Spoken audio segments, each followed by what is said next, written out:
ಖಾಲಿಯಾದ ರಾಜ್ಯಾದ್ಯ ರಾಜ್ಯ ನಮ್ ದಾರೆಂದು ವಿಚಾರಿಸುವ ನೀನು ದಾರನೇ ಭೂಪತಿ ಎಳೆಯ ಮಳೆಗೆ ಪರಾಕ್ರಮವು ಮಳೆ ಇಲ್ಲದ ಕಾಲದಲ್ಲಿ ತಿಳಿಯುವುದು, ಧರ್ಮ ಮಾಡುವರ ಪರಾಕ್ರಮವು ಬರಗಾಲದಲ್ಲಿ ತಿಳಿಯುವುದು, ಯುದ್ಧ ಮಾಡುವರ ಪರಾಕ್ರಮವು ರಣಮಂಡಲದಲ್ಲಿ ತಿಳಿಯುವುದು, ಲಗ್ನ ಮಾಡಿಕೊಂಡವರ ಪರಾಕ್ರಮವಂತೂ 4 ಮಂದಿ ಹೆಣ್ಣು ಮಕ್ಕಳಾದ ಮೇಲೆ ತಿಳಿಯುವುದು, ಕಣ ಮಾಡುವರ ಪರಾಕ್ರಮವು ಗಾಳಿ ಇಲ್ಲದ ಸಮಯದಲ್ಲಿ ತಿಳಿಯುವುದು, ಈ ಕೋಗಲ್ಲು ಸಾರಥಿ ಪರಾಕ್ರಮವು ಬೇಕರಲಾಗಿ ತಿಳಿಯುವುದು. ದೊರೆಯೇ ತಮ್ಮ ನಾಮ ಹಾಕಿದರಾದರೆಯೇ ಚಾರ ಎನ್ನ ನಾಮಂಕಿತವೇನೆಂದು ಕೇಳಿದ್ಯಾ? ಹೌದು ದೇವ.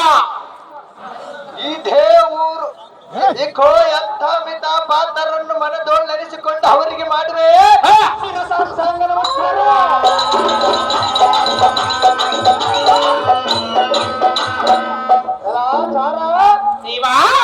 ಇದೇ ಊರು ಗ್ರಾಮದಲ್ಲಿರುವ ಶ್ರೀ ಗುರುಪಾದೇಶ್ವರ ತಾತನ್ಯವರಿಗೆ ಮಾಡುವೆ ನನ್ನ ದೀರ್ಘದಿಂದ ನಮಸ್ಕಾರ.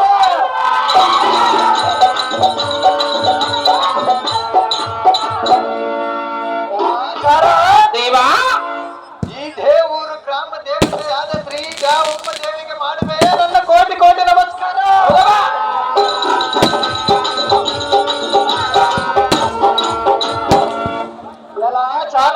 ದೇವಾ, ವರ್ಷಕ್ಕೊಮ್ಮೆ ಅಗ್ನಿ ಅಂತ ದಟ್ಟೈಸುತ್ತ ತುಂಗಭದ್ರಾ ನದಿಗೆ ತೆರಳಿ ಭಕ್ತರಿಗೆ ಪವಾಡವನ್ನು ತೋರಿಸಿ ನೀರಿನ ಬಿಟ್ಟಿಗೆಗಳಿಂದ ಪಂಚುಗಳನ್ನು ಬೆಳಗಿಸುತ್ತಾ ಗುಡಿಯೊಳಗೆ ನಡೆದಾಡುವ ಶ್ರೀ ಶ್ರೀ ಮೌಲಾಲಿದಾದನವರಿಗೆ ಮಾಡುವೆ ನನ್ನ ಭಕ್ತಿಯಿಂದ ನಮಸ್ಕಾರ.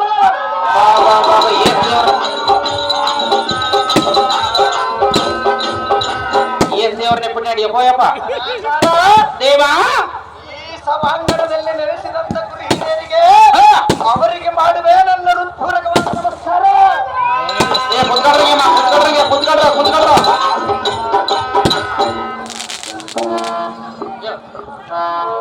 ಜಲ ಸಾರಥಿ ಇನ್ನು ತಿಳಿಯಲಿಲ್ಲವೇ ಎನ್ನ ನಾಮ ಅಂಕಿತದ ರೀತಿ ಇನ್ನೂ ತಿಳಿಯಲಿಲ್ಲ ದೇವ.